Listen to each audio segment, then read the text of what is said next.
Arratsaldeon, muy buenas tardes, bienvenidos y bienvenidas a las tardes de Tele7. Hoy estamos a jueves ya, jueves, casi con sabor a fin de semana, 29 de enero, terminando también este mes, que se está haciendo un poquito largo, la verdad, pero bueno, pues sí, es lo que tiene, la cuesta de enero. Vamos a contaros muchas cosas, recorrido por la actualidad, en esta tarde, ya lo saben, vamos a tener invitados, invitadas, tanto a través de nuestro Zoom, como también aquí en Plató, para contarnos muchas cosas interesantes y para que ustedes, bueno, pues estén, bueno, a la última, de todo lo que se cuece en nuestro territorio.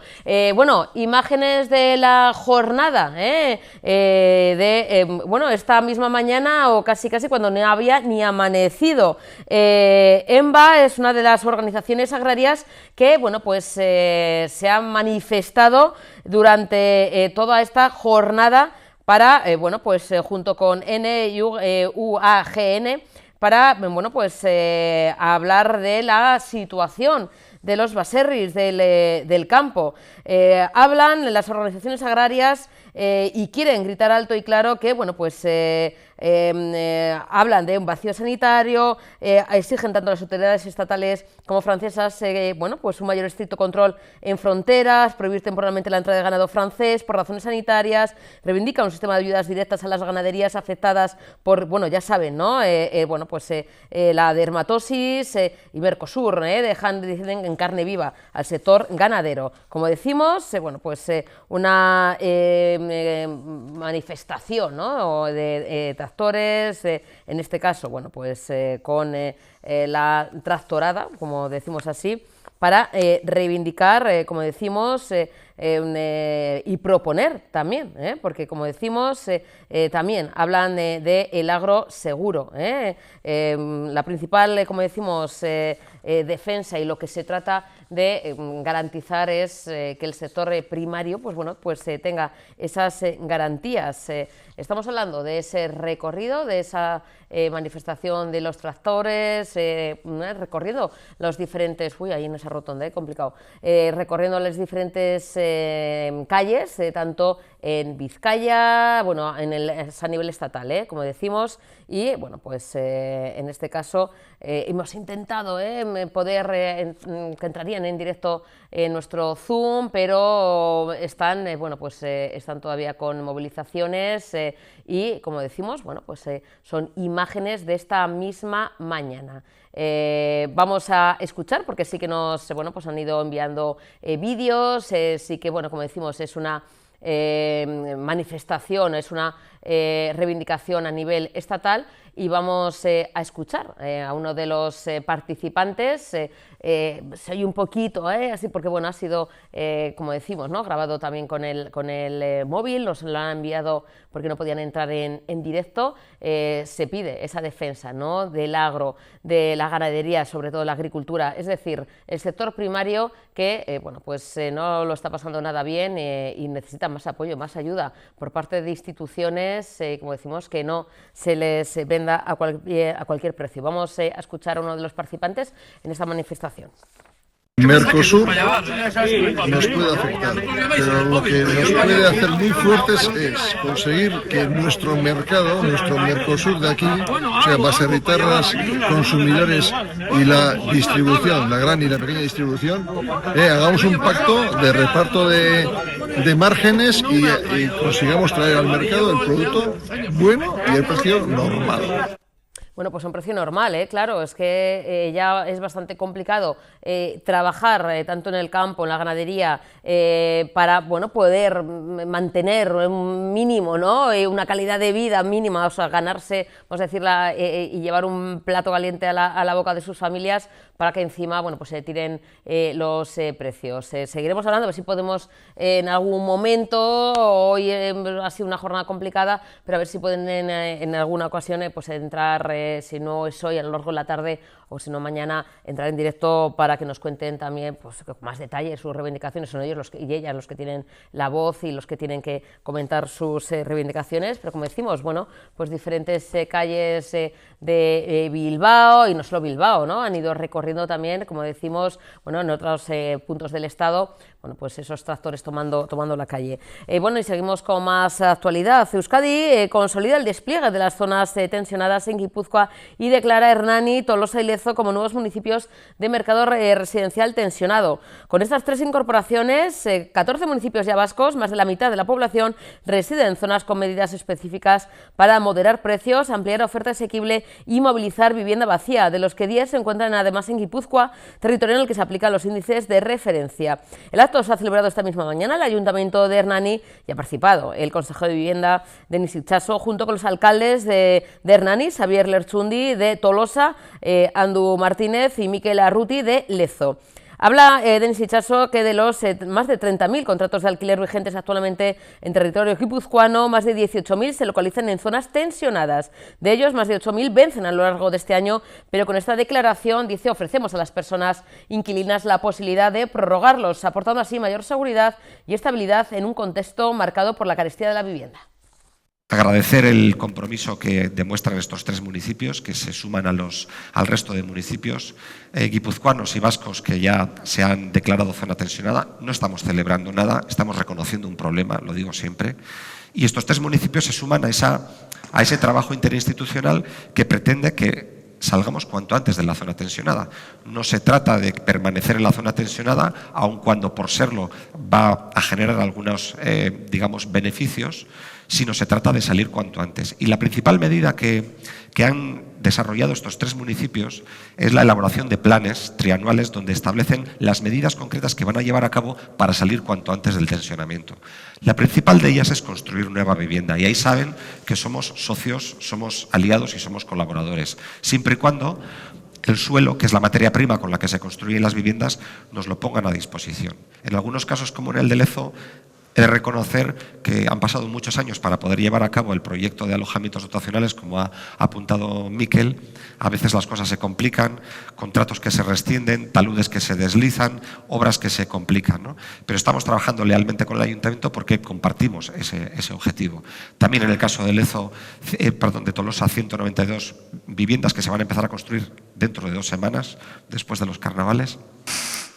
Y en definitiva estamos trabajando con todos los ayuntamientos para que se recrezca la oferta. Esa es la principal medida de choque. Y los 3 municipios hacen el esfuerzo de detectar suelos y de cederlos. Pero también se puede actuar sobre la ciudad construida y los 3 municipios han mostrado interés y compromiso por rebajar el número de viviendas vacías. Siempre insisto en que Euskadi tiene la tasa de vivienda deshabitada más baja de toda España, pero toda vivienda vacía no deja de ser un pequeño fracaso para la sociedad, para el propietario que no le saca ningún beneficio y para las decenas de demandantes de vivienda que ven como esa vivienda no cumple con su función social y la podrían estar disfrutando, ¿no? De manera que ellos aprueban también en sus planes medidas como incentivar, por ejemplo, el programa de Bizigune del Gobierno vasco, toman medidas como ese observatorio de Hernani para ir casi de manera uno por uno, de manera artesanal, propietario por propietario, para saber qué es lo que mueve a un propietario para que no saque su vivienda al mercado del alquiler, y el Gobierno vasco a su vez tomando medidas de mayor incentivo. Bizigune va a mejorar sus prestaciones y su canon a los propietarios en zonas tensionadas y lo va a hacer ostensiblemente, y además vamos a poner en marcha una medida dentro de poco, espero que en los próximos meses, que se llama Loca Plus, que es un seguro para propietarios ante impagos y ante desperfectos. De manera que si ya hoy por hoy yo creo que existe una seguridad importante, todavía añadamos certidumbre y seguridad a los propietarios que puedan tener alguna duda sobre el mercado del alquiler, bueno, pues para que sepan que cualquier circunstancia no les va a, digamos, repercutir negativamente a ellos, ¿no? Pero ¿cuáles son las consecuencias directas de la declaración que mañana o pasado, como mucho, antes de que concluya enero, se va a producir en Lezo, en Tolosa y en Hernani? En primer lugar, que el mercado de la vivienda en alquiler se va a ver regulado. Y eso implica que los precios del alquiler van a estar limitados. En segundo lugar, que en estos 3 municipios se van a poder pedir en el año 26, que acabamos de estrenar, por parte de los inquilinos, se van a poder pedir prórrogas extraordinarias de hasta 3 años. Y concretamente, en Hernani, tengo por aquí los datos, en Hernani son 332 contratos los que estarían sujetos a prórroga forzosa si así lo pide el inquilino, en Tolosa 392 y en Lezo 93. Son familias que pueden acogerse. Y en todo caso, insisto, si no se produce esa prórroga, bien porque no la pide el inquilino, en todo caso, tener una nueva familia, cambiar de inquilino, no va a permitir que los precios se pongan de manera arbitraria como el propietario quiera, porque se va a tener que indexar al precio del contrato anterior. Por tanto, el incentivo que pueda tener un propietario en zona tensionada a cambiar de inquilino para cambiar y para poder poner otro precio desaparece. Y yo creo que esa es una medida pues importante. Por otro lado, a partir de mañana o pasado, en estos 3 municipios, desconozco si tienen ya alguna regulación, bien de carácter urbanístico o en ordenanza, para limitar las viviendas turísticas, y desconozco también el peso que las viviendas turísticas tienen en estos municipios, pero no va a ser posible, porque hemos aprobado recientemente una ley de medidas urgentes en el Parlamento que impide que en zonas tensionadas se puedan aprobar o inscribir en el Registro Vasco de Viviendas Turísticas nuevas viviendas turísticas. Y tiene todo el sentido. Tiene todo el sentido porque son municipios que se están declarando tensionados, que reconocen que tienen un problema de muchas de sus familias para poder vivir, luego, por tanto, ni una sola licencia de vivienda turística más en estos municipios. Y como decía, pues vamos a poder sancionar a los inquilinos, a los propietarios que no respeten los límites, o a los propietarios que sin registro o con él vayan a poner en marcha negocios turísticos en sus viviendas. Y vamos a ampliar las posibilidades de acceder a las ayudas de Gaztelagun de jóvenes menores de 36 años de hasta 300 euros, que hasta ahora estaban topados, y que podrán alquilar pisos que representen hasta el 95% de la media del EMAL. Eso quiere decir que esos límites que hasta ahora establecíamos en los municipios tensionados, pues el precio que pagan esos jóvenes por el alquiler será un poco mayor, y por tanto serán más el universo que pueda acceder a la ayuda de Gaztelagun de 300 euros. También a los propietarios de bizigune se les hará más atractivo y les podremos pagar un canon un poco mayor, de manera que las razones que puedan tener para no poner su piso en el alquiler en el programa bizigune, pues entiendo yo que cada vez serán menos las razones, ¿no?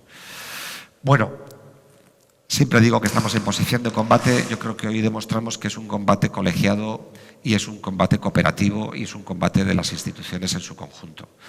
Y que además nos concierne, más allá de las competencias de unos o de otros, lo que tenemos en común es la conciencia de un problema enorme, y la conciencia de un mercado que está absolutamente desregulado y que no puede ser.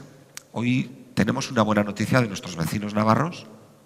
Se ha dado a conocer el primer informe con los datos semestrales de cómo ha evolucionado en zonas tensionadas en Nafarroa los municipios, digamos los contratos de alquiler, y los primeros indicios, acabo de hablar con la consejera y me apuntaba de que hay que tomarlo con mucha prudencia, y tiene razón, pero hablan de un descenso de los precios de un 8,6. Eso acompaña los datos también de Cataluña, que va por delante, y que también los primeros datos apuntaban a un descenso de los precios del 5,8. En Euskadi, lamentablemente, solo tenemos el índice de precio de referencia aprobado para Guipúzcoa, pero la mayor parte de los municipios declarados tensionados están en este territorio, y yo espero que pronto podamos ver también resultados. La vivienda es un derecho, lo decimos siempre, pero hace falta ser regulado como un derecho y no como un negocio inmobiliario en el que los precios puedan estar al albur del mercado. Y por tanto, del mismo modo que la energía está regulada o el mercado laboral está regulado, el precio de la vivienda también lo debe estar. Y estos municipios lo entienden así, pidiendo la declaración de zona tensionada, tomando medidas para salir del tensionamiento, pero regulando, mientras somos capaces de salir, el precio para que no sea un precio meramente especulativo. Bueno, y seguimos hablando, en este caso, bueno, hablamos de zonas tensionadas, que tiene que ver con la vivienda y precisamente de viviendas. Seguimos hablando, bueno, más concretamente de hipotecas, conociendo, ¿no?, ese balance, esos informes, ¿no?, que presentan en este caso, ¿no?, Trioteca, que es, bueno, pues una empresa, ¿no?, importante en la búsqueda y contratación de hipotecas en el Estado español, ha hecho, ¿no?, un informe, un balance de las hipotecas que se han firmado y cómo ha estado un poquito la situación en 2025, pero también con la mirada a lo que interesa, que es este 2026. Tenemos al otro lado, para hablarnos de, bueno, cómo se presenta este nuevo año, a Ricard Garriga, el CEO y fundador de Trioteca. Ricard, buenas tardes, bienvenido. Buenas tardes, un placer estar aquí de nuevo con vosotros. Gracias, Ricard. Bueno, habéis presentado ya un balance, ¿no? Con datos, ya terminado el 2025. Ahora hablaremos también, por supuesto, de cómo se avecina o qué se intuye para este nuevo año 2026, aunque claro, empezando por algo obvio, Ricard, no tenemos la bola de cristal, ¿no? Es decir, No. acaba de empezar 2026, con lo cual lo de hacer previsiones cuando estamos todavía, aunque a finales, pero estamos en el mes de enero, quizá es complicado porque el mercado inmobiliario es muy cambiante, ¿no? Sí, pero te voy a dar buenas noticias y os doy buenas noticias a todos porque me voy a tirar a la piscina y Ajá. realmente voy a hacer esas previsiones para el 2026, aunque realmente la bola de cristal no la tenemos, lamentablemente, pero más o menos si no pasa nada extraño sí que podemos decir qué es lo que va a pasar. Bueno, antes de avanzarnos, ¿qué puede pasar o qué va a pasar en este 2026? Balance del 2025, Ricard, ¿cómo ha estado el tema de las hipotecas, compras de viviendas? Porque sí se ha cerrado el pasado año con una vivienda un 18% más cara que en el 2024. Sí, básicamente, ¿qué es lo que está pasando? Vamos a hacer los números, que nos encantan los números. Mira, si cogemos los datos del INE, recordemos que el INE tenemos los datos desde enero hasta noviembre. El diciembre no lo tenemos fijo, pero podemos hacer bastantes previsiones muy acertadas. Básicamente, número de hipotecas, si sumamos de enero a noviembre del 24 y del 25, vemos que se han dado un 18% más de hipotecas. Eso es un dato. Llegaremos seguramente a sobrepasar las 500.000 hipotecas durante todo el 2025.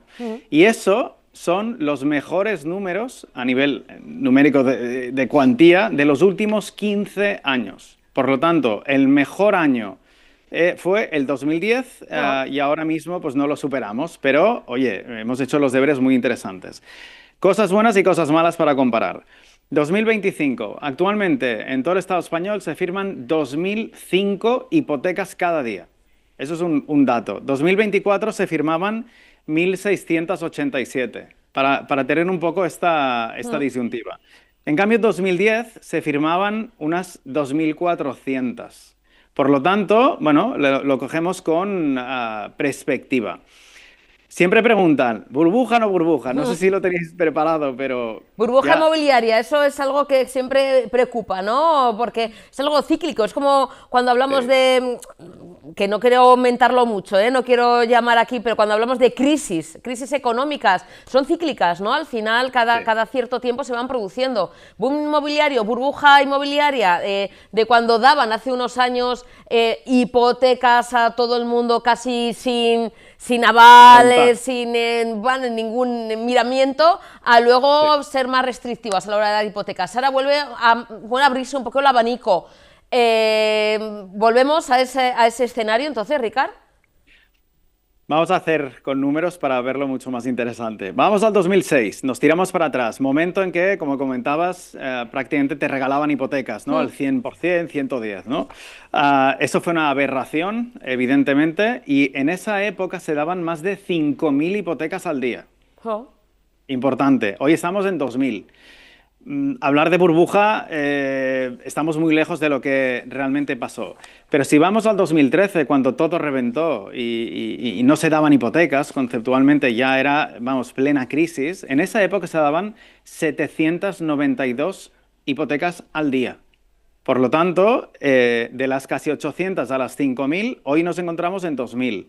¿Eso es mucho, es poco? Bueno, son los mejores últimos 15 años, por lo tanto está muy bien, pero estamos muy lejos de esa burbuja. Eso es el primer punto. El segundo punto es que hoy en día ya aprendieron muchísimo los bancos de cómo no hay que hacer las cosas y el criterio de riesgos lo están siguiendo a rajatabla. De hecho, las carteras dudosas, que hay un índice que marca eso, están en bajos históricos.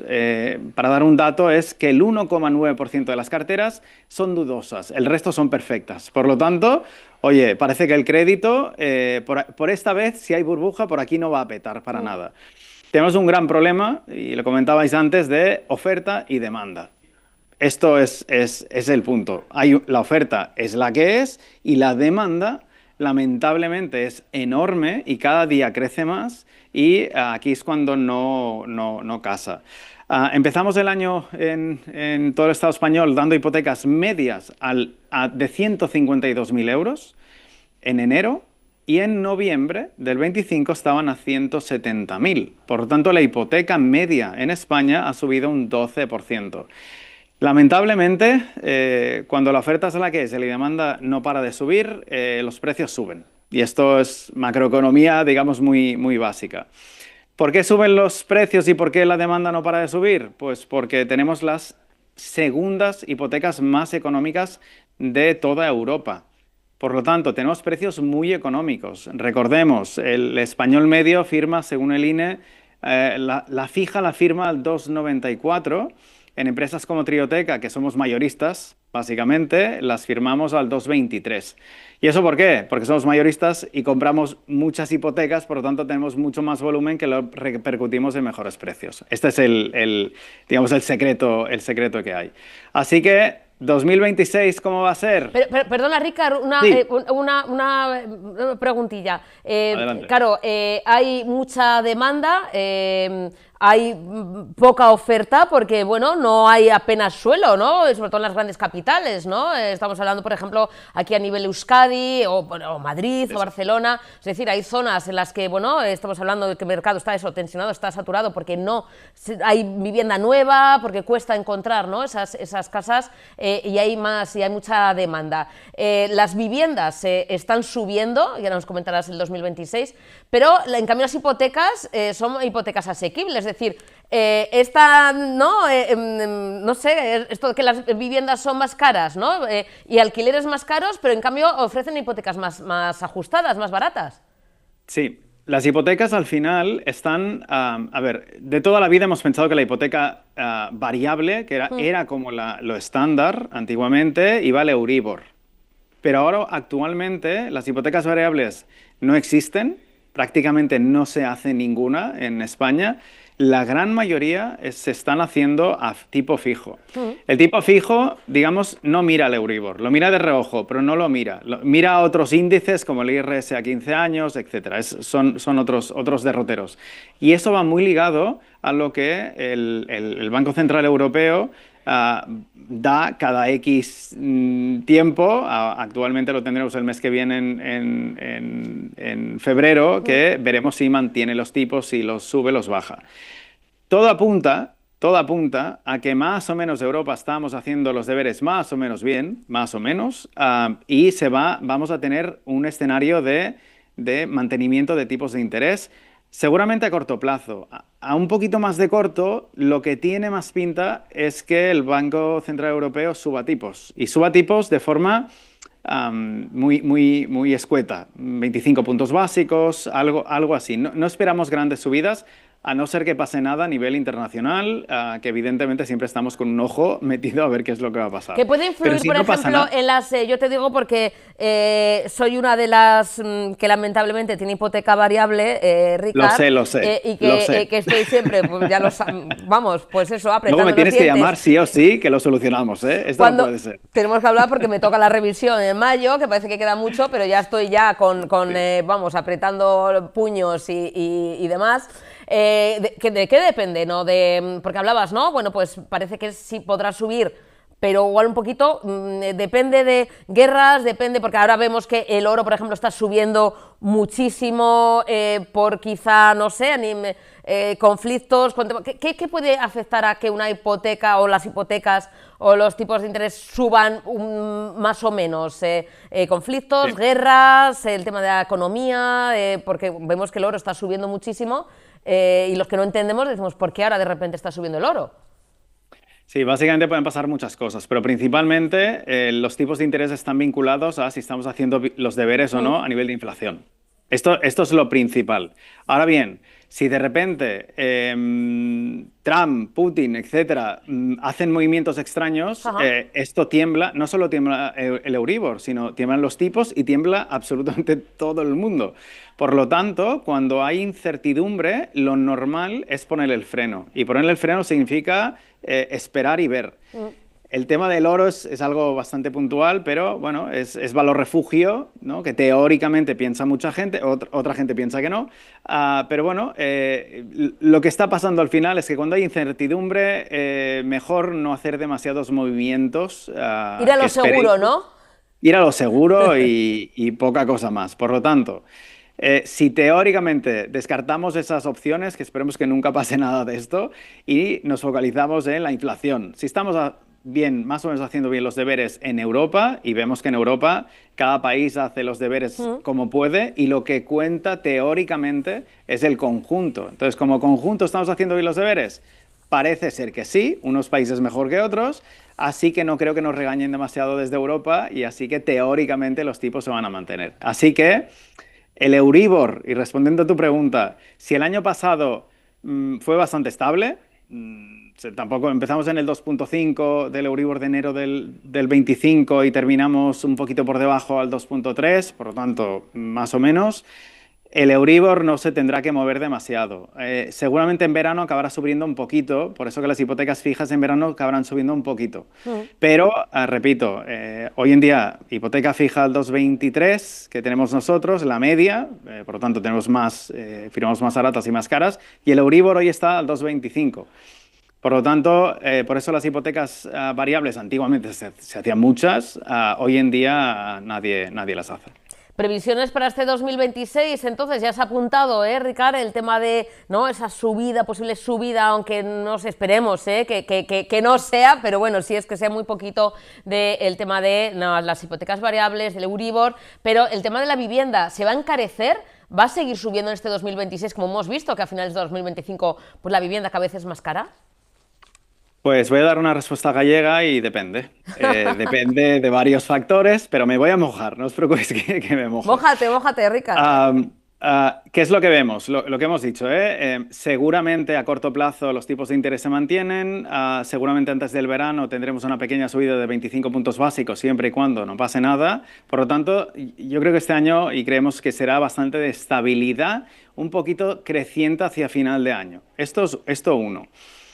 Recordemos que tenemos las segundas hipotecas más baratas de Europa. Por lo tanto, cuando los tipos son bajos, la gente que hace, oye, pues compro, ¿no? ¿Por qué? Porque el banco me presta dinero.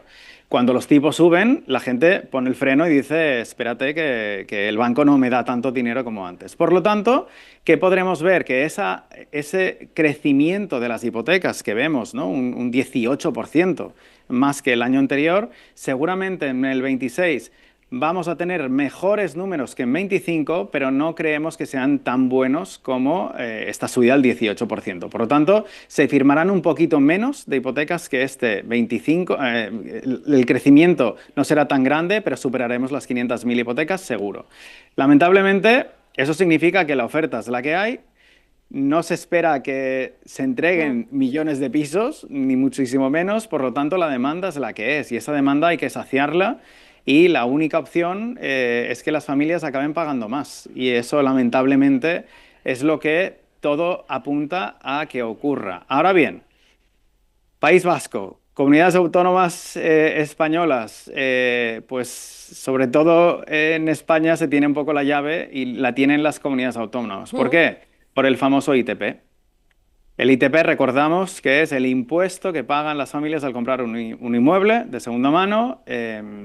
Cataluña aquí tenemos el 10%, Valencia el 10%, Madrid el 6%, etcétera, ¿no? Hay, digamos, una amalgama de números, pero de media estamos en el 8%. Lo que siempre decimos, si los gobiernos autonómicos quieren ayudar, que quiten el ITP. Y así de sencillo. ¿Aquí en Euskadi tenemos, Ricard? Aquí en Euskadi voy a patinar y no creo que sí, pero se llama de forma diferente y no soy nada especialista. Es ese, vamos a decir, impuesto por la compra de una segunda, vamos a decir, una vivienda de segunda mano, ¿no? De segunda mano, sí. La nueva es el IVA, ¿vale? Sí. Pero la segunda mano no me mojo porque ahora mismo me has pillado porque no me sé. Son eso, bueno, pero en general diferentes comunidades autónomas que pagan, ¿no? O sea, que una de las claves sería quitar, porque me imagino que será, oye, un dinero que al final las familias, ¿no? Las personas que compran esa vivienda, ¿no? Bueno, pues sí, de segunda mano, para poder, ¿no? Emprender una nueva vida o poder hacer un proyecto de vida, pues hombre, pues es un dinero que también nos está cargando, ¿no? Me chivan los compañeros que es del 4% ¿En el País Euskadi? Vasco. Sí. O sea que sí lo pagamos. Sí que lo pagáis, tenéis de los más bajos de todo el estado, pero sí que algo pagáis. Pero, repito, en comunidades que los precios no paran de subir, Cataluña especialmente, hoy estamos en Barcelona, las oficinas, Madrid, etcétera, pagar un 10%. Nos parece una aberración absoluta, vamos, y nos encantaría tener el modelo que tenéis en Euskadi, porque pagar un 4 ayudaría a muchísimas familias, la verdad. Hombre, y lo ideal sería, Ricard, bueno, ya sé que esto igual es también tirarse a la piscina, no pagar nada, no sé, ¿eh? Que, bueno, claro, no sé hombre, si... por pedir... Oye, por pedir, bueno, a ver, un 4 está muy bien, pero un 0, pues todavía mejor, no pagar nada para el impulso de la compra, ¿no? Incentivo de la compra de vivienda, ya que, bueno, pues al final los alquileres están subiendo, hay mucha demanda, poca oferta, bueno, pues incentivar un poquito también a la compra, ¿no? A esos propietarios de vivienda para uso, ¿no? Personal y poder... Sí, evidentemente, no para inversores, evidentemente claro. Esto quedaría excluido. No para grandes tenedores, ¿no? Exacto, para familias normales que quieren vivienda y necesitan una vivienda, me encantaría que fuera al 0% y esto sería una ayuda espectacular, de verdad. Pues Ricard, volveremos a hablar, porque bueno, todo esto, como decimos, no tenemos la bola de cristal, ya nos has avanzado un poquito por dónde van a ir un poquito los tiros en este 2026, pero como todo es tan cambiante y casi iba a decir de un mes a otro, pero de una semana a otra, pues todo fluctúa, pues a cualquier movimiento o también cualquier duda, volveremos a hablar, Ricard, para seguir, bueno, pues informando a la ciudadanía, que es muy interesante porque al final es un derecho, ¿no? Un derecho, el derecho a la vivienda, pero que a veces se nos resiste y nos lo ponen bastante complicado. Ricard, un besazo enorme. Gracias, es que ricasco. Buena tarde. Agur. Chao, agur. Seguimos con más actualidad. Bueno, ayer por la tarde el Palacio Foral de Guipúzcoa acogía la reunión territorial del Base Segurtasun Foro A, en el que agentes institucionales, sociales, económicos y deportivos de este territorio guipuzcoano, bueno, pues aportaban su visión del estado de la seguridad y los retos que se presentan a futuro desde una perspectiva integral. Estaba presente, por supuesto, el propio consejero de Seguridad, Bingen Zupiria, junto a la diputada general de Guipúzcoa, Eider Mendoza, y también el alcalde de Donostia, Jon Insausti. Habla, en este caso, el consejero de Seguridad, Zupiria, y ha destacado que en los últimos años existe una preocupación en materia de seguridad entre la ciudadanía que coincide con el aumento, además de los delitos. En el año que ha terminado, el 2025, se ha conseguido estabilizar el aumento de delitos y rebajar algunos de los que más preocupan. Esto marca, dice, un camino para la colaboración entre las diferentes instituciones. En las diferentes reuniones que se han celebrado en Guipúzcoa y a lo largo del territorio, desde que comenzaron estos foros de seguridad, hemos podido constatar que existe una preocupación entre la ciudadanía por la seguridad. Es una preocupación que tiene que ver con percepciones, pero que también tiene que ver con un aumento del número de delitos que se produjo en Euskadi el año 2024. Los últimos datos que hemos conocido, los referidos al año 2025, nos permiten hablar de una estabilización en el caso de la delincuencia y también del descenso de algunos delitos que generan preocupación en la sociedad. Junto a esto, también hemos sido testigos de diferentes acontecimientos que se han producido o en Euskadi o en nuestro entorno. Hemos tenido un apagón, hemos tenido una interrupción de las comunicaciones, hemos tenido incendios, danas, accidentes, con muchas víctimas, y todo esto nos obliga a las instituciones a estar muy pendientes de lo que sucede a nuestro alrededor y a estar preparados para atender a cualquier eventualidad que se pueda presentar. Y de alguna manera, bueno, estos acontecimientos también generan una inquietud y también reflejan bien por dónde van las preocupaciones de la sociedad vasca y de la sociedad guipuzcoana. Hoy en este foro que vamos a celebrar, que va a abordar la situación de la seguridad en el territorio guipuzcoano, estaremos representantes institucionales como la Diputación Foral de Guipúzcoa, el Gobierno vasco, pero también hay representantes de la Justicia, de la Fiscalía, de la Ertzaintza, de los cuerpos de bomberos y de diferentes agentes sociales que tienen importancia en Guipúzcoa y que tienen mucho que decir también para saber cómo tenemos que abordar esta problemática. Y cualquiera de los casos que hemos citado, sin duda, exige de una colaboración entre diferentes instituciones, tanto para prevenir los diferentes problemas que podamos tener, como para darles respuesta. Cuando hablamos de seguridad en su sentido más amplio, aquí hasta ahora, desde luego en Guipúzcoa, lo que más se ha puesto encima de la mesa ha sido, bueno, en los consumos, ¿vale? Los consumos como una cuestión importante relativa a la seguridad y también las consecuencias que acarrea. La seguridad también en la calle, la violencia de género y por tanto bueno, pues son muchas cuestiones más allá de las habituales que se han puesto encima de la mesa y a las que queremos poner remedio basándonos en la colaboración. Eta hortik aurrera sailburuari hitza emango nioke, esan. Laburbildu dezakezu erderaz esan dezuna, Mercedes. Vale, un resumen en castellano. Bueno, el Gobierno vasco nos dio a conocer que está elaborando el plan de seguridad integral en el sentido más amplio de cara al 2026-2030. Querían hacer un diagnóstico compartido también de la mano de las diputaciones forales, un diagnóstico para identificar y también al mismo tiempo para poner en marcha herramientas que dieran respuesta a estas cuestiones de seguridad en el sentido, insisto, más amplio de la palabra.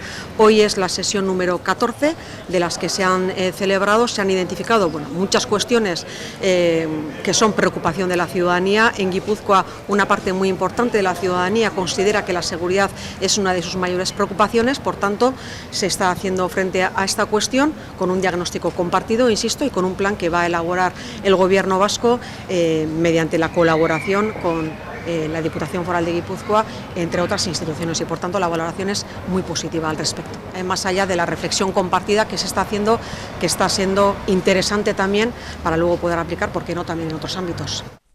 Bueno, y nos volvemos, en este caso, sí, un poquito majaretas, porque el protagonista o los protagonistas pues tienen un poquito de bueno, pues esa locura, de esa también humanidad, de esa manera, en este caso tan especial, de contar las cosas como la tiene Juan Manuel Gil. Juan Manuel, buenas tardes, bienvenido.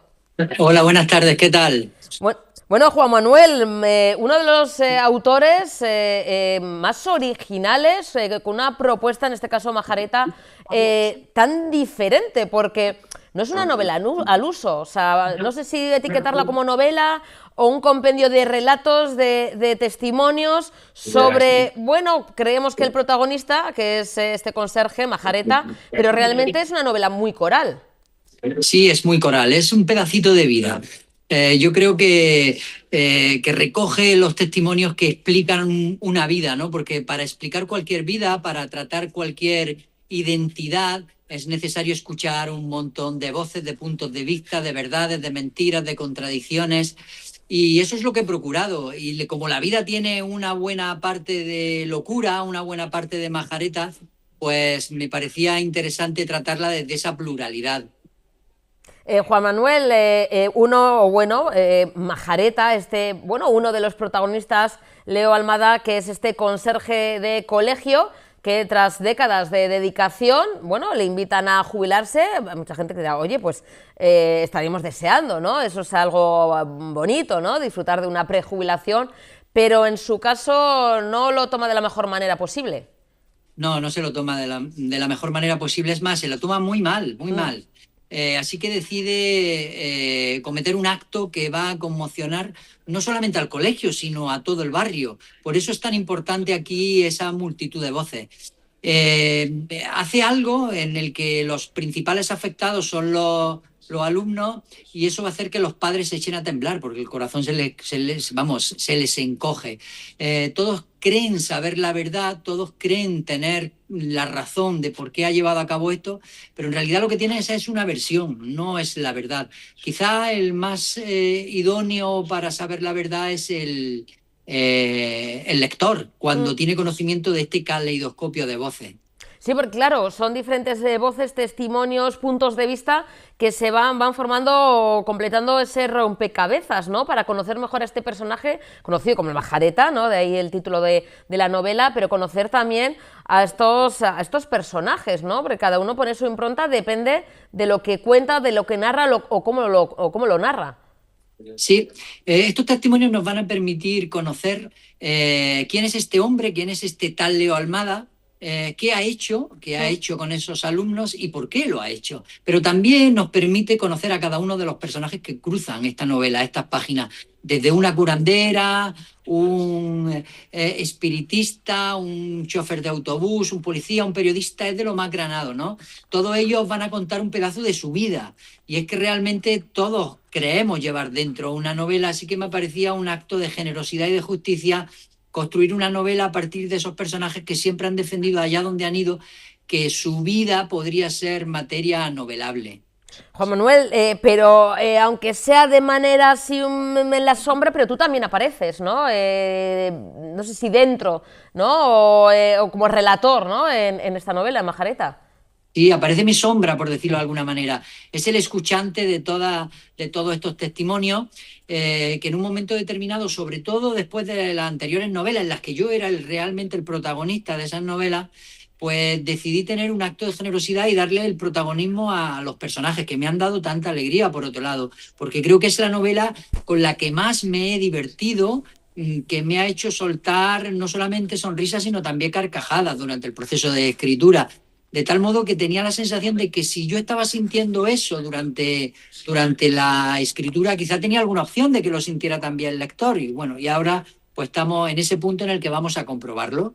Sí, porque hay ya una vez de que la novela deja de ser, entre comillas, tuya, ¿no? Porque ya es del público, los lectores y lectoras, tiene esa manera de testar, ¿no? De cómo reaccionan a esta novela tan original que va, como decimos, de lo grotesco del humor a la reflexión, ¿no? Es como la vida misma. Al final me imagino que tantas personas y tantos puntos de vista y en una situación complicada, que me imagino que tú cuentas, ¿no? En la novela, o lo descubrimos, no tampoco queremos hacer spoiler, puede ir en esas direcciones, ¿no? De unas reacciones, ¿no?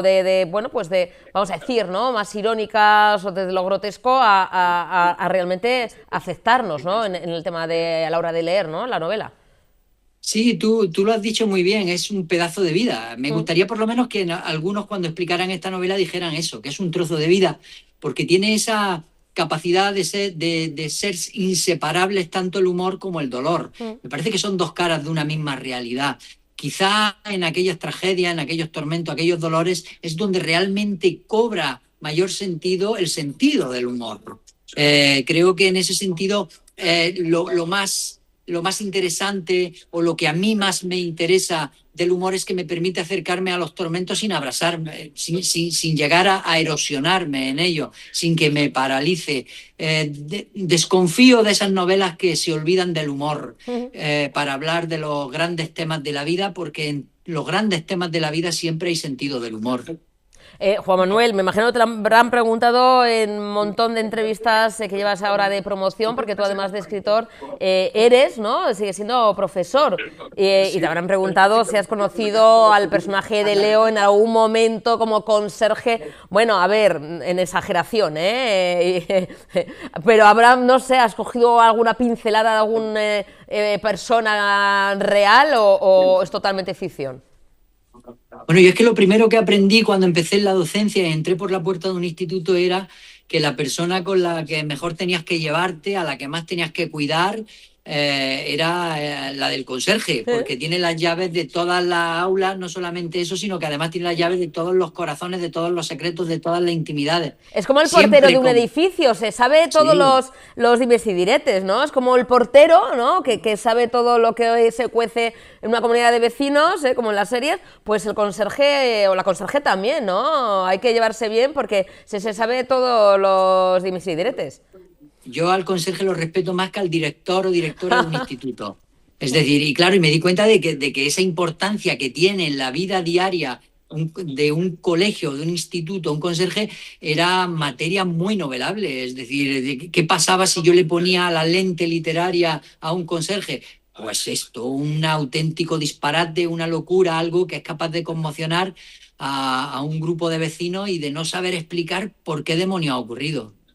Juan Manuel, estás en Bilbao, me imagino que tienes esa presentación, firma de libros, ¿cómo está haciendo un poquito la recepción? Acaba de salir hace muy poquito, pero ¿qué te está llegando en ese feedback con tus lectores y lectoras? Y bueno, ¿ya qué hora vas a estar en la firma en Bilbao?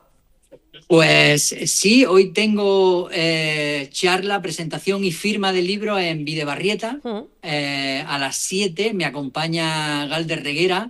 Y bueno, vengo entusiasmado como cada vez que vengo a Bilbao, que me parece siempre un lugar inmejorable, con esa biblioteca, con esa solera que tiene.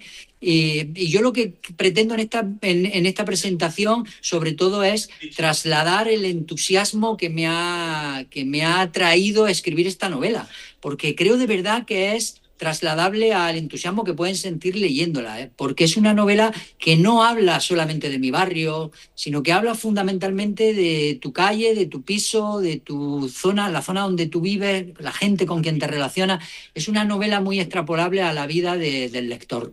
De cómo de lo cotidiano, del día a día, se puede, bueno, pues no sé, sacar aventuras, se puede pasar a lo extraordinario, ¿no? Bueno, yo es que creo que los grandes libros de la literatura universal parten fundamentalmente de esa escala pequeñísima, ¿no? De lo pequeño, de la calle, de la plaza. No pasa por los grandes personajes que luego acaban apareciendo en los libros de historia. Eso, por supuesto, en ocasiones han dado grandes historias, pero realmente las historias que te afectan, que te conmueven, que te emocionan, que te trastornan, son las historias que están cerca de ti, y las que están cerca de ti ocurren en tu misma calle. Juan Manuel, Biblioteca Bidebarrieta, en un ratito a las 7 de la tarde hacemos extensible la invitación a toda la gente que nos está viendo en las tardes de Tele7. Un beso enorme y gracias por Majareta, un placer siempre. Muchísimas gracias, ha sido un placer. Un besín, gracias Juan Manuel. Y seguimos con más actualidad. La consejera de Movilidad Sostenible del Gobierno vasco, Susana García Chueca, ha constatado esta misma mañana el avance en la construcción de la futura línea 5 del ferrocarril metropolitano de Bilbao, que está llevando a cabo el ente público del Ejecutivo Autonómico Euskal Trenbide Sarea. Los equipos de trabajo ya han excavado el 20% del total del túnel de línea por el que discurrían las unidades de metro en el futuro. Un total de 1.200 metros, de más de 6 kilómetros de trazado, los que hay que sumar otros 780 metros correspondientes a las galerías de Ataque de Olavarrieta, Abusu y Puente la Torre. La línea 5, que llevará el metro desde Basauri hasta el hospital de Usánsolo, pasando por Galdakao, y que conectará en un futuro con la línea de Euskotren procedente de Busturialdea y Durangoaldea. Incluye 5 estaciones y está financiada a partes iguales por el Gobierno vasco y la Diputación Foral de Vizcaya. Hoy hemos podido comprobar el avance de las obras de la futura línea 5 del ferrocarril metropolitano de Bilbao, de la que ya se han excavado los primeros 1.200 metros del túnel por el que pasarán las unidades del metro. Los proyectos en los que trabajamos son complejos, requieren de una gran planificación, estudios y trámites. Por eso es una satisfacción ver cómo se van haciendo realidad, con el 20% de la nueva línea ya excavada, de una extensión total de 6,3 kilómetros y 5 estaciones. La línea 5 va a cohesionar el territorio porque incorpora al sistema de Metro Bilbao a todas las personas que residen o trabajan en su ámbito de influencia, con frecuencias de 7 minutos y medio. La nueva línea no será una isla, al contrario, se conectará con el resto de la red de metro en Basauri, pero también con la de Euskotren procedente de Busturialdea y Durangoaldea. Esta nueva infraestructura será una pieza clave para la movilidad sostenible de toda Vizcaya. Como hemos visto, los equipos de trabajo de este tramo se encuentran excavando el túnel de línea bajo el lecho del río Ibaizábal, a medio camino entre el hospital y el centro urbano, donde se ubicará uno de los 2 accesos a la nueva estación del municipio. Desde Euskal Trenbide Sarea estamos avanzando además en los otros 2 tramos de la línea, con avances significativos, por ejemplo, en el tramo Aperribai-Galdakao, donde la estación de Bengoetxe se encuentra excavada en un 57%. O en el tramo Sarratu-Aperribai, donde se ha iniciado la demolición del puente de Machichaco. Bueno, y balance también del pasado recién terminado año 2025 nos llega desde la Diputación Foral de Guipúzcoa en cuanto a ayudas. Se movilizaron casi 32 millones de euros en ayudas, alcanzando más de 1.800 beneficiarios, el 90% pymes y autónomos. El programa llegó a todas las comarcas del territorio guipuzcoano, garantizando así un impacto real en el tejido económico del territorio. Como decimos, más de o casi 32 millones de euros repartidos en talento, emprendimiento, innovación, digitalización, competitividad, promoción económica y sostenibilidad para fortalecer el desarrollo económico en Guipúzcoa.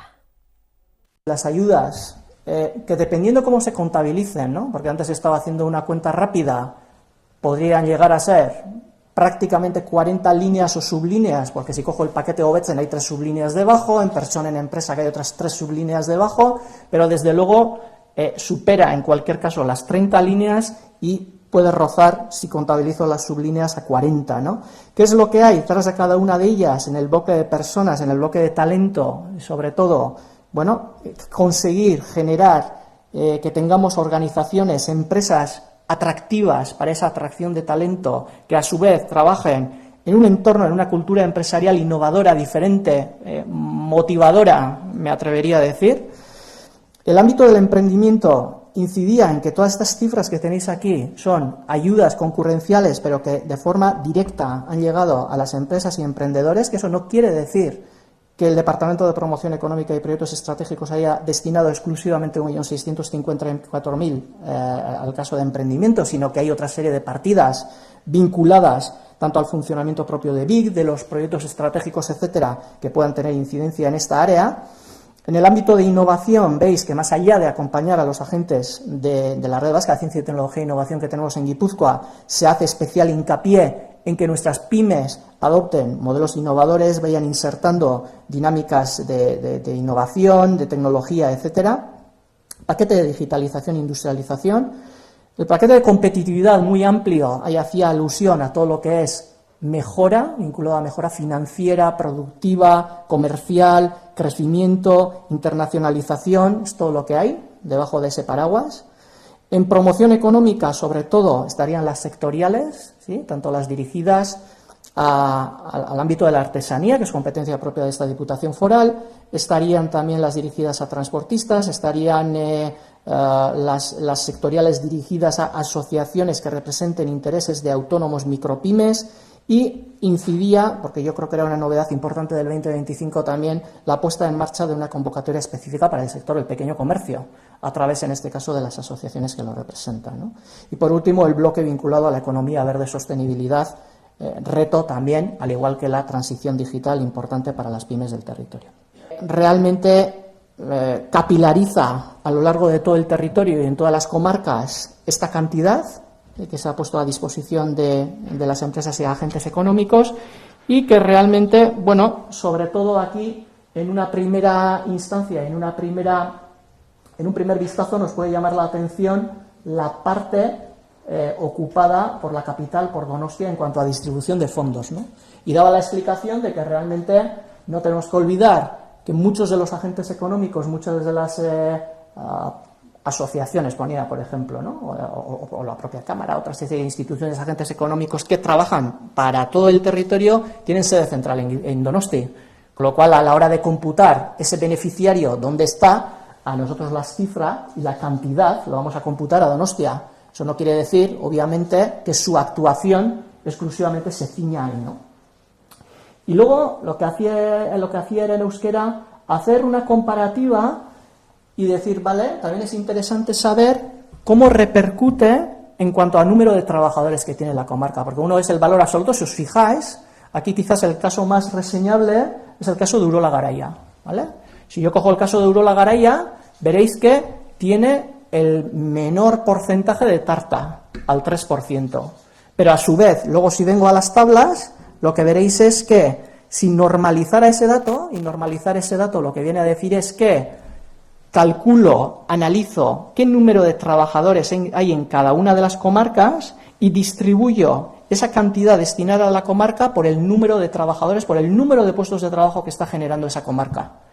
Y al final lo que estamos haciendo en cierta medida es hacer ese cálculo de ver cómo incide por número de empleado que tiene esta batería de ayudas. Y hay, en el caso de Urola Garaia, veis que está en segunda posición.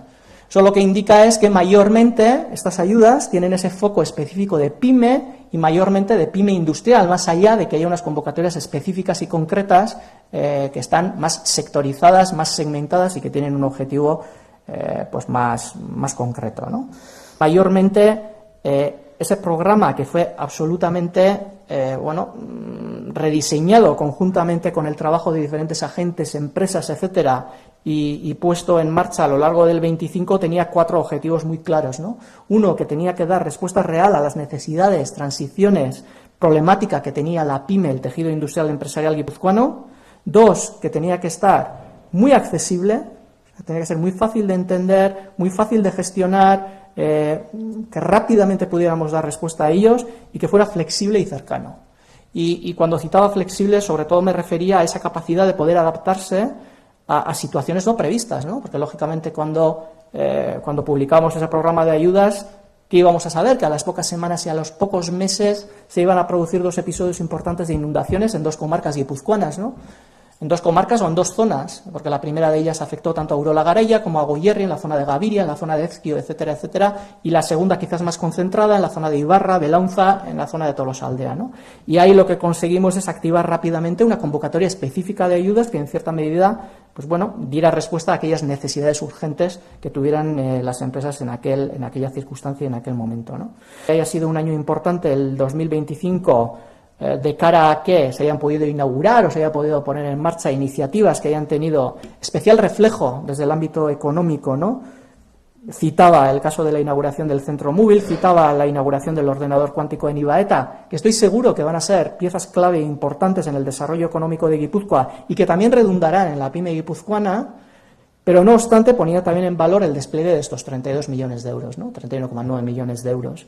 Porque realmente lo que refleja es que hay una apuesta súper decidida para acompañar a la pyme, que es la caracterización, lo que hemos visto es la caracterización real del tejido empresarial e industrial guipuzcoano mayormente, ¿no?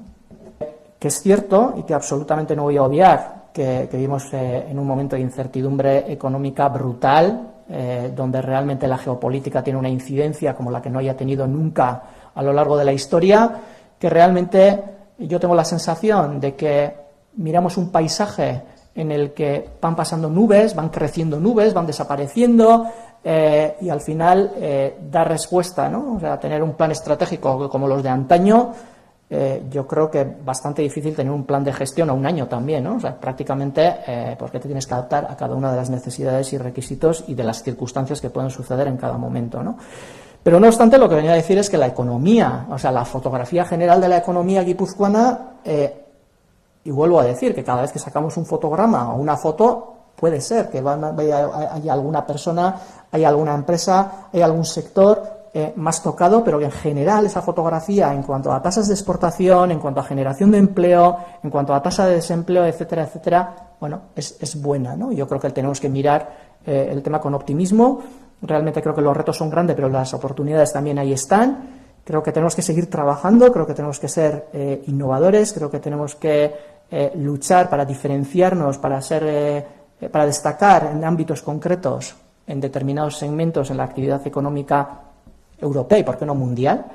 Y en ese acompañamiento, porque yo entiendo que la Diputación Foral acompaña, lógicamente, y pone su pequeño granito de arena en ese camino, pues deciros que la nueva propuesta del nuevo programa de ayudas del 2026 se publicará y se presentará la primera quincena del mes de marzo y que lo haremos en 3 emplazamientos diferentes, más allá del histórico y de la conocida presentación que podemos hacer en el Parque Tecnológico de Miramón, pues nos acercamos a las diferentes comarcas y en este caso lo haremos también en Debagoiena y Goierri, markatu hori da, en Debagoiena, eso es, Bueno, y quedan muy poquitos días, la verdad es que nos lo avanzaron, además, ni más ni más. El año pasado, antes de terminar el 2025, aquí en Primicia, en Tele7, porque ya está en su casa, tenemos ya una bonita colaboración y amistad, y nos dieron alguna pincelada, cuando fueron ahí a buscar a Olenchero, que al final lo encontraron, sí, y le recibió también les conté algún secretillo, lenchero a los chiquis, y ya nos avanzaron un proyecto muy chulo que iba a tener lugar en febrero. Pues sí, la fecha es el próximo sábado 7 de febrero, 4ª edición de Rescatando una Sonrisa. ¿Quién está detrás de esto? Pues nuestros ángeles de la guarda. Josu, Joseba, buenas tardes, Arratsalde León. Nos avanzasteis un poquito, así unas pequeñas pinceladas, ¿os acordáis cuando hablábamos de esa búsqueda de Olenchero que al final lo encontramos? Nos lo contó Joseba, Josu, y vimos imágenes, incluso el lenchero que está en plena forma, como, bueno, ya no se sorprendió porque dice, mira, aquí están, ¿no? Los de Euskadi 4x4, ya es una tradición, pero en este caso, esta iniciativa, Josu, Joseba, nos toca mucho la fibra, ¿no? Rescatando una Sonrisa, 4ª edición, como decimos, es un proyecto con mucho corazón y mucha alma. Sí, sobre todo la carga emocional que tiene y, a ver, egoístamente hablando, para nosotros es una sensación increíble porque te llena. Hay pocas cosas en la vida que puedes decir, ostras, esto sí, o sea, me ha llenado. Y esta es una de ellas, o sea, porque ves a gente que no está acostumbrada a disfrutar de ciertas cosas, que se las pones al alcance. O sea, el hecho, algo tan cotidiano como ver una vaca, ver un caballo, ver cualquier animal en el monte, les da media vida. Y luego encima, pues, aunque Joseba siempre es contrario a ello, no entiendo el porqué, el tiempo que estamos teniendo para el monte es propicio, porque tiene una especie de aura de magia, y eso les encanta. Hombre, es que estamos en la temporada, claro, tiene que llover, es invierno, es así como también están nuestros montes como están, ¿no? Sí, de hecho es más, el tema está en que encima a las horas que les llevamos a la mañana se genera como una especie de aura de misticismo por la neblina que hay, el amanecer, el despejar del día. Entonces, claro, son cosas que, las cosas como son, o sea, que habitualmente no estamos acostumbrados a ver, salvo que estés en las zonas en las que realmente sucede, ¿no? Y entonces nosotros les metemos allí directamente. Pues imagínate estar en una bola blanca, que es la sensación que da estar en una nube, que solo ves la pista y de repente la inmensidad. Ves un mar de nubes y tú estás, pues, por la cima de los montes, por la cresta de los montes. O sea, eso para ellos es, bueno, y para nosotros también. O sea, a mí se me pone la piel de gallina. Para la gente, Joseba, Josu, que no nos vieron quizá en la anterior, ¿no?, ocasión que hiciste un poquito un adelanto, Rescatando una Sonrisa, 4ª edición, ¿en qué consiste, Joseba? Porque está, ¿no?, comentando Josu, ¿no?, que es un proyecto muy, muy emocional, muy importante para nosotros, pero para la gente que dice, bueno, pero ¿en qué consiste? En este caso, ¿quién participa? Explícalo un poquito, Joseba, para que la gente también comprenda. Te explico. Para Euskadi 4x4, Rescatando una Sonrisa es muy especial, puesto que fue el primer evento que tuvimos en la asociación, una vez creados. Y bueno, participan varias asociaciones, una es Aspanovas, otra es AIDA y otra es el Síndrome de Down de Vizcaya. Entonces, Aspanovas ya sabemos lo que es cáncer infantil y de médula, en mi caso me toca muy de cerca. Y bueno, y AIDA es déficit de atención y hiperactividad. Entonces, pues bueno, llevamos allá 2 grupos de niños, unos vienen con sus padres, otros con unos monitores, y los llevamos al monte, les enseñamos el monte, les enseñamos pues cascadas de agua. Josu se monta, hay unas pájaras con gnomos, hay cosas, y los críos llegan a verlos. Es increíble lo que pueden disfrutar y lo que puede dar de sí la imaginación y la mente de un niño. Y bueno, pues así se pasa la mañana, en el medio hacemos una maiketako, les seguimos llevando por sitios que pues ves animales. Para nosotros, por ejemplo, ver una vaca o un caballo en el monte no tiene ningún misterio. Para los niños, en nuestra primera salida, en nuestra primera convocatoria de este evento, hubo una niña que nos dejó grabado en la cabeza la canción de la vaca Lola. Es que al día siguiente estábamos limpiando el coche, yo estaba limpiando el coche y le llamo a Josu, no te lo vas a creer, llevo toda la mañana cantando la vaca Lola, y lo pusimos en el grupo y es que todo el mundo estábamos igual cantando la vaca Lola en casa, lavando el coche, lo que estarías haciendo. O sea, te dejan marcados los niños también por la sorpresa que se llevan y que no hayan visto una vaca nunca de cerca y pues por cosas de esas. Y que claro, como está comentando Joseba, Josu, para estos chiquis, ¿no?, para estos menores, el tener ese momento de salida al monte, poder compartir también con otros menores, ¿no?, con otras circunstancias quizá, ¿no?, porque estamos hablando de diferentes entidades, diferentes casuísticas, pero que para muchos están en momentos complicados, quizá con tratamientos, quizá entrando y saliendo de hospitales. hospitales. Josu, esto es un soplo de aire fresco, es decir, ¿no? Sí. El dejar esa sala de espera, ese hospital, esas visitas al médico, esos tratamientos para poder tener una sonrisa, eso, simplemente viendo una vaca o montando en un coche 4x4 como vosotros, ¿no? Yo me quedo con 2 anécdotas. La segunda la contaré después para quitarle un poco de hierro al asunto, pero con la primera, que además Joseba la recordará perfectamente, en la primera edición estábamos en Peñas Negras y pues habíamos parado para hacer el amaiketako y demás. Estaba abierto el bar todavía y demás, habíamos encargado un lunch y estuvimos haciendo el amaiketako. Y nos vinieron 2 aitas de Aspanovas que se estaban conteniendo las lágrimas, dándonos abrazos y agradeciéndonos el hecho de que hubiéramos tenido esa iniciativa, sencillamente porque su hija se había olvidado de todos los tratamientos de la semana, incluso de lo que estaba viviendo. O sea, que había desconectado por completo y que eso para ellos era tremendo, claro. Y yo, joder, me giraba y yo veía a mis 2 hijos y yo decía, ¡fua! ¡Hostia! O sea, literal, perdón por la palabra, sí. Pero es así. O sea, dices, qué afortunados somos, ¿sabes?, de poder contar con algo que no se suele valorar, que es la salud. O sea, y entonces, a partir de aquel momento, decidimos que, vamos, que esto no podía parar. O sea, así. Sencillamente por eso, porque aunque no te lo digan, quiero decir, puede ser que no te lo digan o lo que sea o tal, ¿no? Sabes lo que hay. O sea, sabes que están desconectando, que estás haciendo las cosas bien, porque te han demostrado los sentimientos completamente en la primera vez y dices, esto merece la pena. Precisamente rescatando una sonrisa, sí, de ahí, ¿no? También, eso ¿no? Es. Sí, el nombre viene, de hecho es más, el nombre viene de ahí. Eso es. Y la segunda anécdota, el problema de estas actividades son los devengados. Porque claro, Joseba te ha contado solo un 10%, porque ese mismo día luego me estuvo llamando 2, 3 veces más, yo pensando que era algo urgente, que era, dime Joseba, ¿qué pasa tal? Llorando. La vaca Lola. O sea, todo el rato por teléfono cantándome la vaca Lola. Y digo, ¿en serio, tío? Claro, es que les dejamos las emisoras y los walkies, les dejamos para que vayan hablando entre ellos. Sí, porque van en los coches con vosotros y van comunicándose y demás. Son amigos de otros niños porque están sufriendo las mismas enfermedades. Entonces iban cantando la vaca Lola por las emisoras. Es que, o sea, era todos los coches con la vaca Lola. Era una cosa por demás. Esa banda sonora de esas anteriores ediciones. En esta 4ª edición, el próximo sábado, Joseba, Josu, ¿cuántos chiquis os van a acompañar? ¿Cuántos más o menos? Tenemos 64 chiquis. Es un número importante, ¿eh? Sí. ¿Van creciendo? O sea, más que la primera vez en las anteriores ocasiones. Sí, van creciendo poco, pero van creciendo. Con lo cual, ¿cuál es la flota, más o menos? ¿Cuántos coches? 51 coches. ¿El recorrido? El recorrido salimos desde Muskiz, vamos a transitar por los montes de Muskiz, vamos a cruzar a los montes de Cantabria, vamos a volver a entrar en Vizcaya en Arcentales y por el Coricha y vamos a volver a Muskiz. Bueno, es un recorrido unas cuantas horitas, 3 horas y media.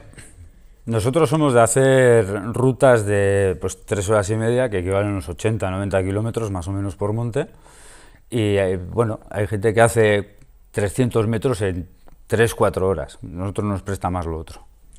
Claro, y comentabais, ¿no? A cada chiqui le llamará la atención, pues eso, los animales, las vacas, otros, pues bueno, el poder estar en ese entorno natural, olvidarse, ¿no? De todo lo demás. Pero el tema de los coches, no sé, el estar con los walkies, ¿qué os comentan? Porque los aitas llamas, imagino que luego, ¿no?, os dan las gracias y también ¿no? hacen esa valoración positiva, pero los más peques, ¿no? No sé qué os comentan, ¿no? Flipan, ¿no? Porque ya es una aventura en sí mismo, ¿no? Ir en un 4x4. Sí, de todo, o sea, comentarios hay de todos los tipos y luego encima, pues, hay un alicate en la asociación que ve cosas y se las inventa. Sí. Y luego los demás dicen, o sea, en serio, o sea, ¿cuándo nos vas a dejar de sorprender? Pues la última creo que fue una elección de dejémoslo en restos de comida de animales. Sí. Es que... O sea, siempre se encuentra algo, ¿no? Pueden ser gnomos, pueden ser restos de... Sí, de todo. O sea, son cosas que le da un punto a la excursión, digamos, vamos a llamarlo así, una excursión, le da un punto pues muy alegre, de risas, muy coloquial. ¿Van cambiando los menores? ¿Intentáis, no? Porque, bueno, no sé si repetís con Aida, con las Panovas, Sí. O sea, repetís. Sí, todos los años es con las mismas. Con las mismas, pero los chiquis, ¿hay alguno, me imagino que no sé, que puede repetir o intentáis que vayan cambiando también? Yo por los datos que tengo de este año, la mayoría son entre 5 y 11 años, menos uno que tiene 18 en las Panovas. En Aida nos falta recibir estos datos y todavía no te puedo decir, pero en las Panovas son entre 5 y 8 años, 9, 10 hay uno de 11 y luego ya de ahí saltamos a 18 que hay uno. Oye, pues con 5 añitos, Con lo cual no creo que repita. Igual el de 18 años podría repetir, pero de los demás no creo que repita ninguno. Menuda experiencia. Bueno, cuando se celebre, que es el próximo sábado, a partir de las 9, ¿no? A las 9 ya marcháis a recorrer los montes, pasando hasta la vecina Cantabria. Luego queremos que vengáis aquí a hacer balance con imágenes, que ya sabéis que nosotros nos gustamos mucho luego ver, como cuando encontramos a Olenchero, que lo conseguimos, bueno, lo conseguisteis, pues ver también cómo es esa jornada. Contáis con apoyos, ¿no? Creo que también os apoya el Ayuntamiento de Musquiz en esta aventura. Siempre. El Ayuntamiento de Musquiz es un constante con nosotros, siempre nos apoya. De hecho, va a venir Ainara con nosotros a la ruta. Y es una constante, cada vez que hablamos con el Ayuntamiento para cualquier cosa, cualquier proyecto que tengamos, siempre están a echarnos una mano. Pues sí, perdón. Ni que decir tiene que si gustas, una ahí plaza es tuya. Un hueco. Sí, Madre mía, a ver si me voy a marear y luego quedo yo como que no soy valiente. Bueno, porque hombre, son muchos kilómetros, No te mareas. Recorrido no, No. Vale, bueno, me iré preparando, pero claro, el 4x4, hombre, en monte tiene su aquel, ¿no? Oh, no, a ver, quiero decir, tiene su aquel si desconoces, si conoces, si sabes dónde te mueves, y has hecho la misma ruta 300 veces precisamente para que el día no te encuentres ningún tipo de sorpresa, pues hombre, en realidad, pues para nosotros es un paseo, a un servidor le da pues para imaginarse 300 cosas, para ir un poco caldeando la mente, porque claro, los chiquillos cuando entran en los todoterrenos y cogen las emisoras se quedan como, ¿y ahora qué digo yo? Entonces, claro, ahí hay que animar un poco. Y estos, pues, son más osos que el azúcar, mira a ver. Así que Josu, pues nada, gnomos, lamia, que habrá que ver todo, de todo, Todo. Yo voy, pero si me presentáis algún gnomo, que tengo ganas de algún ser de estos. Ostras, pues en la asociación tenemos 2 de jardín, ¿Sí? ahí lo dejo, Vale, me van a matar luego, pero sí. Además, nosotros, en función del tipo de evento que hacemos el tipo de ruta. En esta vamos a llevar niños con padres, que no son gente que no está acostumbrada a ese medio, y se hace una ruta, digamos, muy light, muy lineal, sin grandes cosas que hacer. Y cuando se hace, por ejemplo, cuando hacemos en verano el Dakar, ahí ya viene gente que es competente en el monte y ahí ya se hace una ruta más fuerte, digamos. Salsera. Hay más salsera. Ahí el tema de la suspensión, ¿no? Eso es. En esta la emoción la da la imaginación, el entorno en el que estás y pues, el salir de los ámbitos normales, ¿no? Que sería el asfalto y demás. Entonces, bueno, para ellos ya en sí ya es una aventura. O sea, no hay más. Pero ya el Dakar no, el Dakar, como bien dice Joseba, ahí presta un poco. Bueno, pues eso también lo contaremos aquí en Tele7, Cualquier día me animo, pero a llevar el volante. Yo tengo que conducir, Hace mucho que no conduzco, pero si os fiáis, hace igual como 5 años que no conduzco, pero no pasa nada, ¿no? Total, ¿qué puede atropellar algún gnomo? Josu te deja el coche de él, que es perfecto para eso. Estás a todo riesgo, ¿no? Si somos team sin miedo al éxito, eso lo tienes garantizado. Tú, mientras tengas a todo riesgo, estamos tranquilos. Además, ¿no quieres cambiar de coche? Pues no te preocupes, yo estoy muy feliz con el mío. Que te ayudo yo. Joseba, Josu, es que ricasco, gracias a los dos. Ya nos traeréis las imágenes el próximo sábado 7 de febrero. Pues esta aventura, rescatando sonrisas. Gracias de verdad por venir al programa. Un placer siempre. Qué ricasco. A vosotros. Continuamos en las tardes de Tele7 y la jornada de hoy también protagonizada por la comparecencia del ministro de Transportes del Gobierno Central, Óscar Puente, y no la comparecencia de Pedro Sánchez. Ha sido muy criticada que el presidente del Gobierno no estuviera en esa comparecencia en el Senado, en la Cámara Alta. Le han recriminado a Pedro Sánchez que no esté, desde el Partido Popular y otros partidos políticos, su no presencia en esta comparecencia, ¿no? Para dar cuentas, ¿no? Y explicar la situación, esos accidentes ferroviarios, tanto en Adamuz, en Córdoba, como en Lleida. Y bueno, pues Pedro Sánchez, que no tenía a priori nada en su agenda, pues bueno, pues no ha comparecido. Dice que será el próximo 11 de febrero cuando dé explicaciones. Lo ha hecho Óscar Puente, comparecencia larga, intensa, bastante cruda y bastante, vamos a decir, intensa, pero vamos a rescatar, en resumen, las palabras, o bueno, en este caso la petición del Partido Nacionalista Vasco, que pide al ministro de Transportes, Óscar Puente, más inversión en infraestructuras para lograr lo que todos queremos, un transporte seguro. Por parte de su gobierno hay una cierta obsesión, y por parte quizás también del Partido Socialista, en fijar su atención sobre todo en las ayudas y en las subvenciones públicas a los billetes y al transporte público. Debo decirles que el dinero, como bien saben, es finito y deberían centrarse en las infraestructuras, porque la mejor manera de atraer a la ciudadanía y que la ciudadanía se convenzca del uso del transporte público es que el transporte público sea seguro, sea un transporte público de calidad, sea un transporte público puntual y no tanto regalando billetes. Sabemos que la inversión en infraestructuras y el mantenimiento de las infraestructuras no da los votos que puede dar en un momento dado el subvencionismo, pero sí evitan accidentes y evitan muertes. Bueno, y fomentando el deporte en la Diputación Foral de Guipúzcoa, con datos en concreto de esa actividad física, de esa participación deportiva entre hombres y mujeres, incentivando el deporte para conseguir una mayor y mejor calidad de vida. Con las declaraciones de la diputada de Cultura y Deporte, Goizane Álvarez, de la Diputación Foral de Guipúzcoa, nos despedimos. Mañana volveremos con más información y más ganas de compartir cada tarde con ustedes. Vidarte, agur. Los servicios de orientación a la actividad física no solo son un servicio, sino que forman parte de una estrategia que se hace en comunidad, una estrategia comunitaria que construimos con distintos agentes como educación, salud, ayuntamientos y los servicios sociales de los municipios, con un objetivo muy claro, que es promover un estilo de vida mucho más activo, no solo porque redunda en la salud individual, física, mental y emocional de las personas, sino porque tiene un impacto en la salud colectiva y también en los servicios de salud, como os contaré en breve. Es la intervención sobre personas adultas, también hay que tener en cuenta este particular, porque para las personas más jóvenes tenemos nuestro modelo de iniciación deportiva, que además de otros objetivos tiene uno principal, que es generar adherencia y hábito desde que son pequeñitos y pequeñitas, para convertir la actividad física en un estilo de vida que les acompañe el resto de su vida.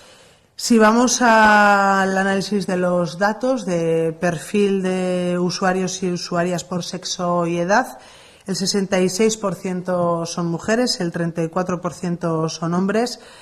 Un dato importante, relevante y a tener en cuenta, y además pues un dato que nos genera cierta alegría, y es que en el caso de las mujeres ha aumentado su participación en 3 puntos respecto del 2024.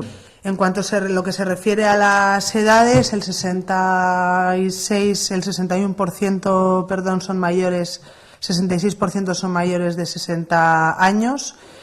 Entre el 35 y 59 años representan el 33% de los participantes. De las personas que se inician, que entran a este itinerario, en un principio un 26% declara tener una actividad física muy baja, un 46% baja. Aquellas personas que hacen ejercicio con regularidad pero no suficiente quieren tener más opciones para cambiar, para promover ese cambio de hábito de vida, un 19%, un 5,8% declaran tener una actividad alta y muy alta, un 2%. Al cabo de 6 meses, las personas que declaraban ser inactivas o sedentarias pasan del 26% al 7,8%. Es aquí donde se produce el mayor cambio, porque las personas que mantenían una actividad física baja pero eran físicamente activas, aunque en unos niveles escasos, se mantienen en un 46%. Y aquellas personas que tenían una actividad física muy baja, pero que consiguen conquistar o provocar en sí mismas ese cambio de hábito, pasan a crecer en 9 puntos las personas que hacen ejercicio físico con regularidad, las personas que hacen ejercicio físico de manera intensa crecen en 6 puntos y 4 puntos el porcentaje de personas que hacen ejercicio de forma muy intensa.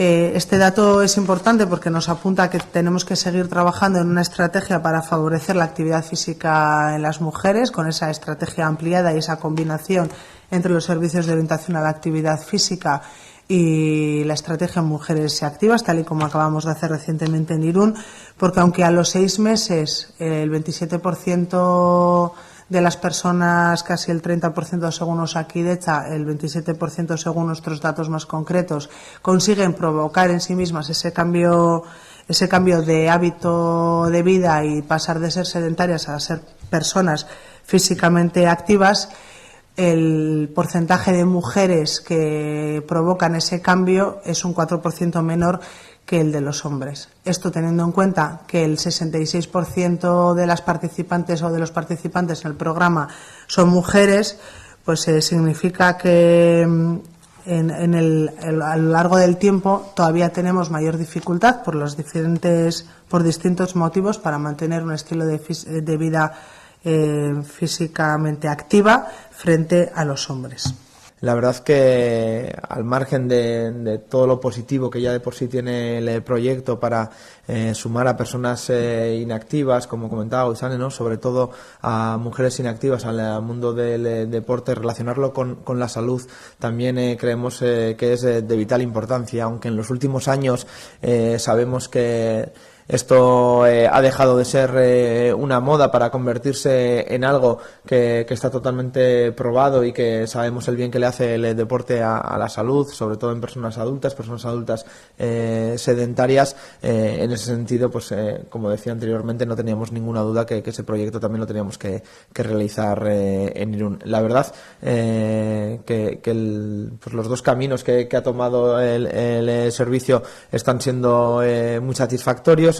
Con mucha participación, pues una de las orientaciones ha ido dirigida a la Casa de la Mujer en Irún, donde se ha programado un proyecto deportivo para mujeres que no hacían nada de deporte, y en ese sentido pues ya desde que lo comenzamos tenemos a 29 mujeres que, como decía, eran totalmente sedentarias, que están ya haciendo algo de actividad física, y este proyecto le queremos dar continuidad a partir de ahora, y no solo en la Casa de la Mujer, sino extendiendo también esa posibilidad de que una vez hayan roto esa barrera, ese miedo que les puede dar comenzar a hacer deporte, sino que puedan ya sumarse a otro tipo de actividades que pueda haber en este caso en la ciudad, y además también de esta rama del proyecto de orientación deportiva,